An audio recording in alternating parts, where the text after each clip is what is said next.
ժողովրդավարական երկրներում քաղաքական իշխանությունը ստանձնում է հանձնառություն հասարակության բոլոր անդամների անվտանգությունն ապահովելու համար։ Դրա համար տեղի են ունենում տարբեր միջոցառումներ։ Հանրային անվտանգության շրջանակներում առաջնային խնդիրներից մեկը ապօրինի զենք զինամթերքի շրջանառությունն է։ Թմրամիջոցների շրջանառությունն է եւ այլն եւ այլն եւ այլն։ Բայց մենք գնանք ապօրինի զենք զինամթերքի վրա, էլ որտեղ այսօր է դա թեման։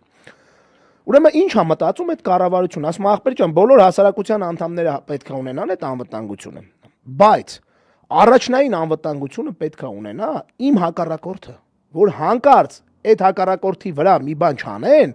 որտեղ ողջամիտ ցանկացած հասարակություն առաջինը մտածում է, որ դա իշխանությունն է արել։ Իշխանության դեմ խոսացող ցանկացած գործչի վրա ցանկացած բան, օրինակ սովորական հայլիները գողանալ մեքենայի, նորմալ ողջամիտ հասարակության մոտ առաջի բանը կարծիքը դառնում է հետեւյալ, որ ուրեմն իշխանություններն են անել տվել։